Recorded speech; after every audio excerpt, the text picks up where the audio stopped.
So you know what? Building on that, thinking about how, in terms of the generations, younger folk, I'm classing us as younger, our children's generation will class us as oldies, but how older versus younger balance the obligations versus independence. So when we were young, there was a perception that you will stay in multi-generational households, families will take care of each other. In our house, there was this very much concept of discussing, almost utilizing each other as sounding boards, and using the elders for decision making.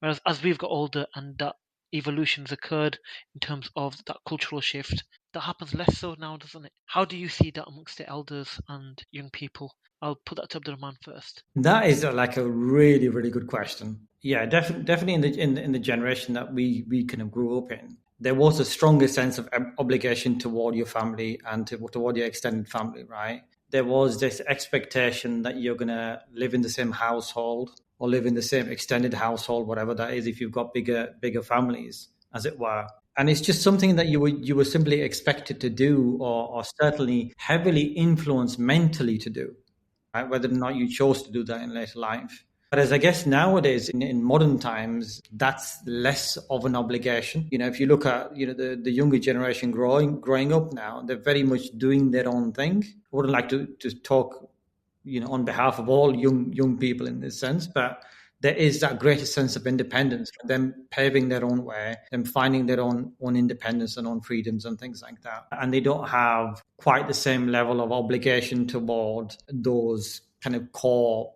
cultural values of staying at home and looking after the family as perhaps we did. There's definitely that kind of element there.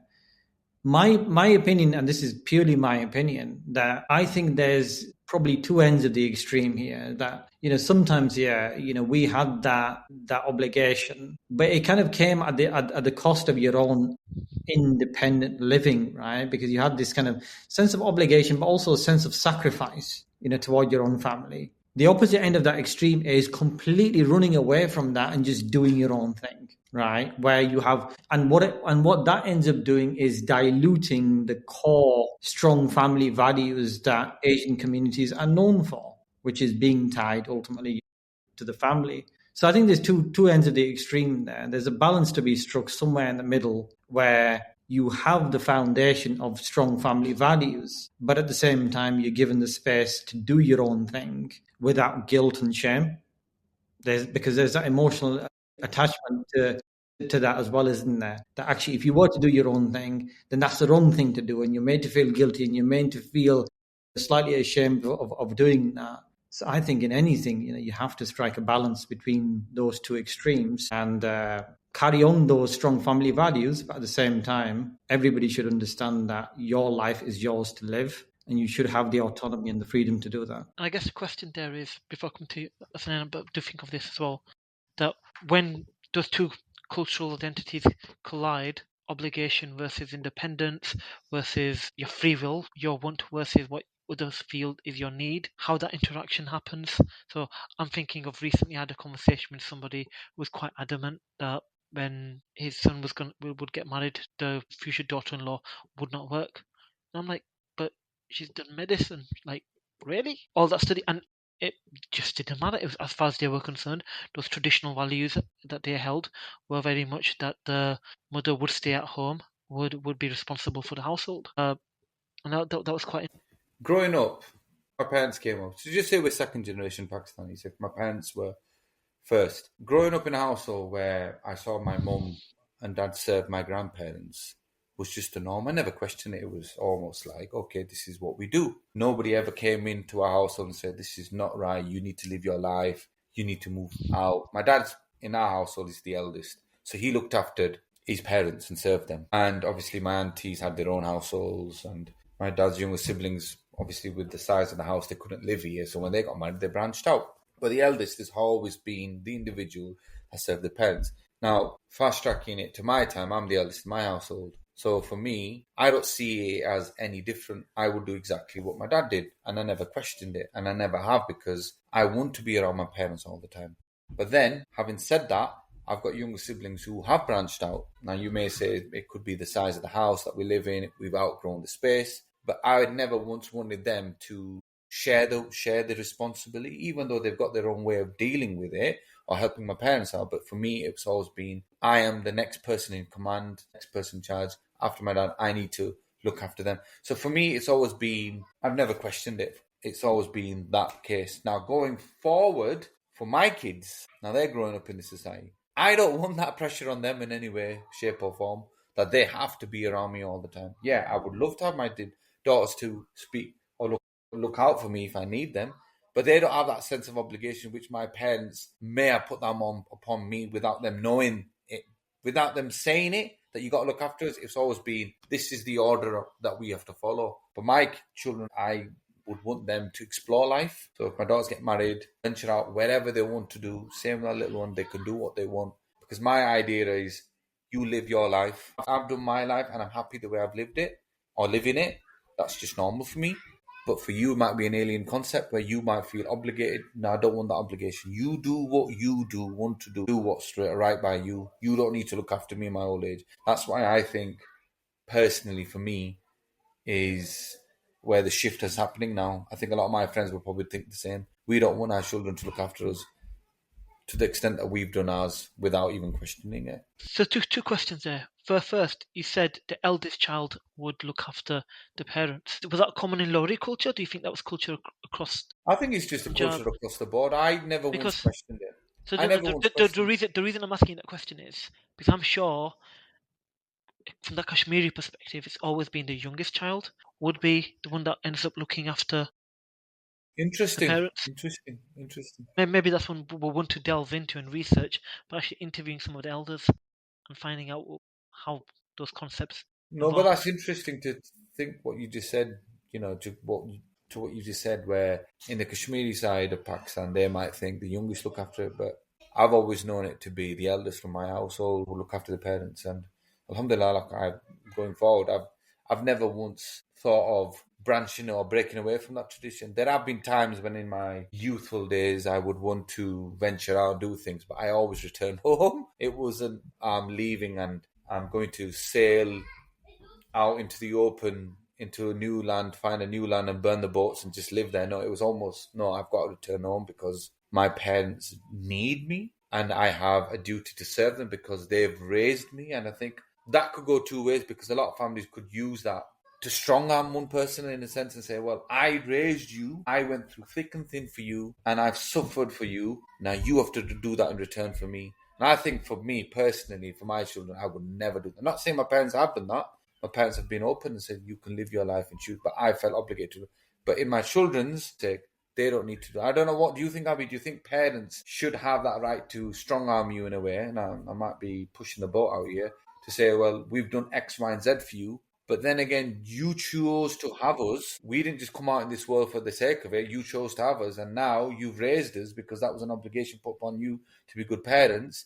And we can't have that now be thrown upon our faces and say, well, we've done all this for you. We're old now. You've got to serve us until the day we go. What do you think? Yeah, very interesting point. I think our generation has been subject to that very strong parental scripting, as you described, Hasnan, right? Which is, yeah, we've looked after you, we've raised you, and therefore, as a sense of obligation, you have to repay us in that way. And I think sometimes, not always, but sometimes, we are subject to expectations that maybe they themselves weren't subject to, right?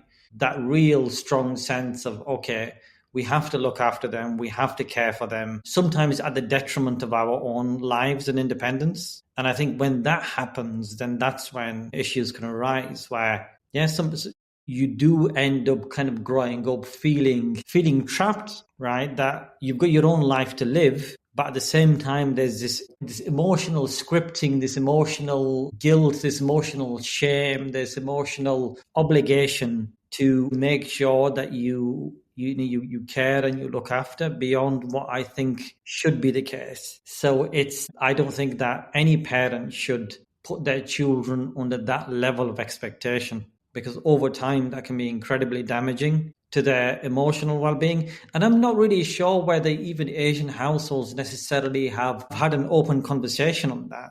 You know, oftentimes the stories of parents are told, right, about how much they've sacrificed for us and raised us and things like that, which is absolutely true. And nobody's going to deny that. Particularly our kind of first generation Asians that came into the country, worked in factories, worked incredibly hard to establish themselves. That's a reality that they lived.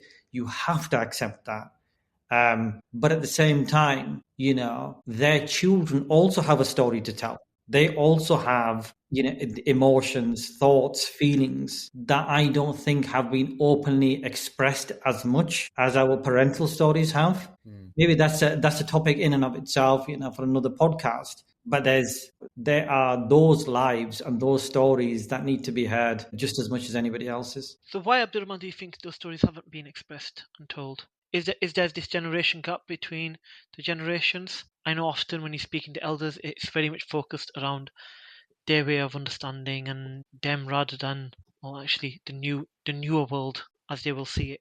To some degree, I think it's pushback, isn't it? I think it's fear as well. If you've grown up again with that sense of obligation that you always have to look after and care for and go out of your way for your family and your parents, then for you to even suggest something else, and not necessarily suggest something else, but express your feelings in that way, there's fear attached to it.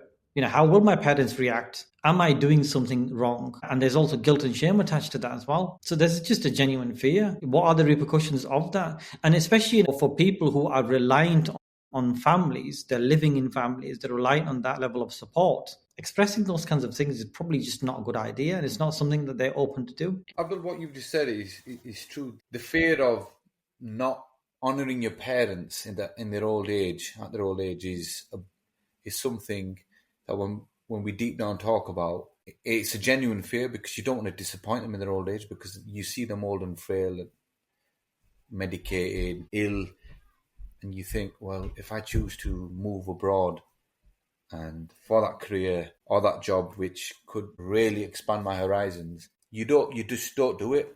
I know many family friends who had opportunities of a lifetime to move abroad and they just couldn't do it because they felt if they did, that guilt of leaving their parents behind would ultimately distract them to the point where they wouldn't be able to fulfill their rights in their career. So, yeah, I think going deep down, looking into it, we've grown up in the environment where we have to not even question the fact that we've got to look after our parents. And then there is a generation, we've been following that generation.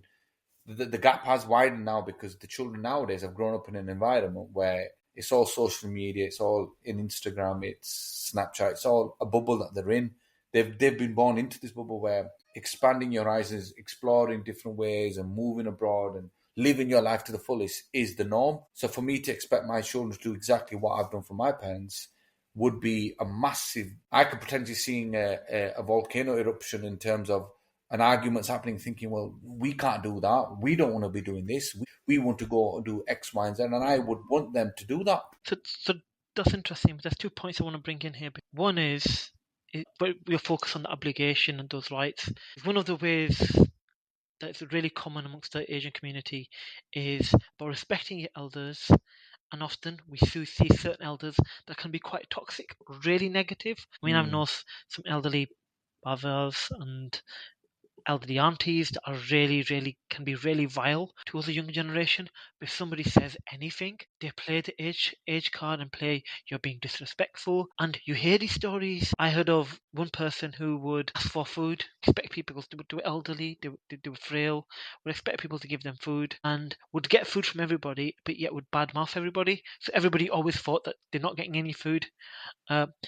And all that did was it created this whole toxic vortex where people became really negative towards this auntie. And some just started to distance themselves. Some tried having a conversation, but the minute there was a conversation, either she'd deny it or she'd get quite cross. And similar with it, I've had an experience with a very elderly brother growing up. I tried helping him. He was very frail to walk and literally bit my head off and said everything under the sun.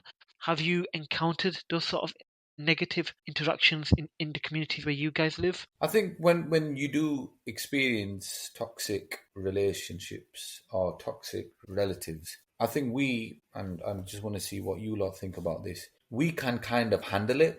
We just brush it off our shoulders and say, oh, he's old or she's old, or, they don't mean it, what they said, or they may have had... I personally look at it and I try to see it from a a 360 point of view, from a bird's eye view, in a sense, when I say what led them to that, to do what they've done. There has to be a reason for that. There has to be a trigger for them to do that. And that's me, being the age of 40 now, thinking of life in a different way now.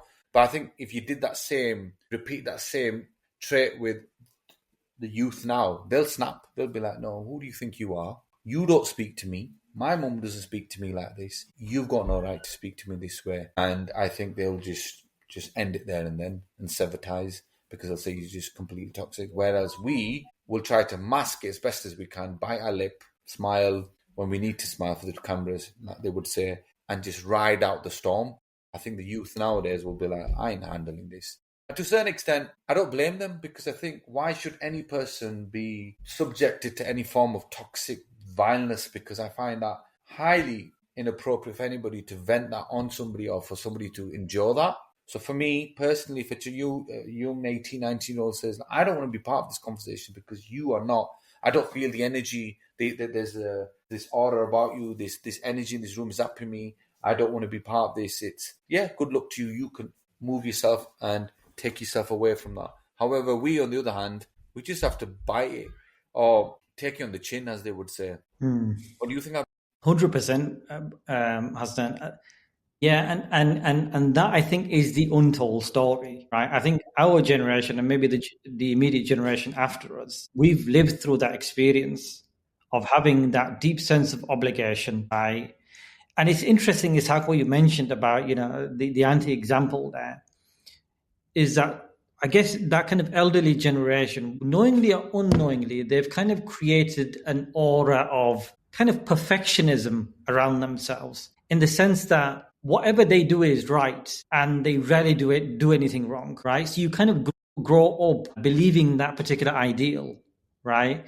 But then as you grow older, you kind of realize they're just human beings like anybody else. They're just trying to figure things out, and they have flaws and mistakes just like any other human being has. So there is no such thing as perfectionism per se. But on an emotional level, we've still been led to believe, again, knowingly or unknowingly, that that is the case, and we shouldn't question that, right? So, and if parents constantly remind their children about the responsibilities, the sacrifices that they made to establish the community and whatever else, that also, and if it's said over and over again, repeated over many, many years, that takes an emotional toll upon that person, right? To be constantly criticized and whatever else, and to hold yourself up to those ideals. That's an untold story. I'm not sure how many people have been open about the toll that has had on us emotionally, right? And I think, again, that's something that needs to be talked about, maybe, in another podcast, but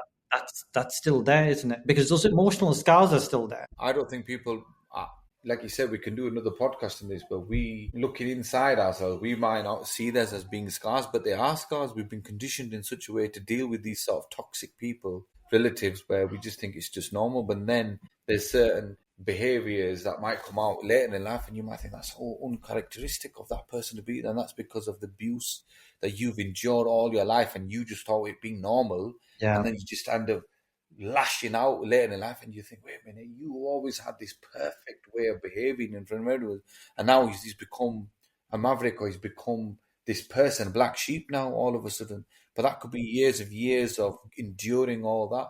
And I get it. I see it all the time, and this way of expectations to behave in a certain way and respect your elders, and we should do that. We should respect our elders because that's who we are as Asians. However, don't use that then to strong arm us in a sense where you expect unrealistic things from us to achieve. Like, prime example, having your spouse living with you in the household with other parents, and now I'm bringing this into it because years ago it was just normal. However, Islamically, I'm not bringing religion into it, but I'm just traditionally, you don't need you need to be living out separately. A lot culturally, you think that's the worst thing you can do. But yeah, there is a massive gap, but the gap could be perceived as being a positive thing for the youth nowadays. Interesting that, because obviously that thinking varies between the older generation and rest of us, that to be our generation. Those in the 40s, those in the 30s, those below. And there's certain things that were very much different back when our parents were young. So they wouldn't show off as much. So they wouldn't have necessarily have flashy cars. They wouldn't have the latest gear. It was more about saving. Another thing, holidays. A recent example, I know somebody that berated my father in the mosque when they found out me and a friend had gone on holiday. Me and Abdurrahman had gone away, and I was genuinely shocked. I was like, why is this man having an argument with my father? Like, your son's gone on holiday. What sort of shenanigans is this? Like, is it shenanigans? It's two guys that have been working really hard and just needed a bit of a break. What is the issue? Their generation very much sees holidays as, and you remember this when we were growing up, holidays were, there was that joke, wasn't there, Birmingham, London, or Pakistan. Other than that, and Umrah. And other than that, there was no other definition of holiday. Likewise, how traditional technology has moved away from some of those normal common things like going to the bank. There was a bank on every corner. There was a building society. They'd go talk to the building society manager, the cashier, and really struggling with e-banking and getting used to that whole generational shift. Do you guys think maybe part of that is that education? Because we're educated and we've evolved with technology, we're a bit more familiar. And same could happen to us. I can give my own example. I'd never used AI up until Hasnain very kindly introduced the conversation about AI. And I was terrified of like AI. That's science sci-fi sort of stuff. But it has this place. And is it the fact that nobody's educated that generation? Because when somebody's younger than you, they can tell you everything and anything, but you're not going to listen. You hear this time and time again. Older people. I've got a cousin who's a doctor. He can tell his father something's good for him. Father's not really going to listen. But if father goes to the hospital or his normal doctor and the doctor tells him exactly the same thing, then it's fine. You have to wonder, so why did I even bother going to university, educating myself? So do you think education is an element there for the generational gap that we're experiencing? Well, I think with education in general, we should consider ourselves really, really fortunate that we were born in the West, where education was free, and some of us took that opportunity and have excelled in careers where we should be proud of: doctors, lawyers, solicitors, dentists, the list will go on. So, in that respect, we've done really, really well, and I think that's down to our parents' struggle from leaving their homelands to come over here in an alien environment, not knowing the language or the culture, and enduring all that abuse that they went through. Because I have spoken to my father about some of the issues that they went through, and it was a horrendous time to be a youth of his age when he was in his 20s to come and endure all that. But he did that with the prime goal in mind to give us a better future, and we've excelled in that. And I think we should be grateful for the opportunity. But in terms of educating our parents, in terms of the cultural aspects, now that's a difficult one, because I think that age gap comes in as well. Well, they'll say, well, you can't tell me what to do. This is how it's always been. So there's a level of tact that needs to be involved. So I always come across with the inquisitive approach where I'll act dumb and I'll say, well, why was this the case? And why did you do what you did? And did you never question it? And if you did question it, was there a level of fear where you might ask my granddad and say, should I be living with you lot, or am I allowed to venture out? And that's my way of being really tactful in bringing it. But if I went in with the iron fist and demanded answers from them and said, you're wrong and you're wrong and you're wrong, and then that's causing friction and upset on both camps. So you've got to have a level of tact, which I don't think children nowadays have, because they can't be tactful. They are brought up in an environment where they just say, no, this is wrong and this is right, and this is what I want to do, and you've got to accept. It's not about accepting it. This is what I'm doing, and this is it. This is my choice.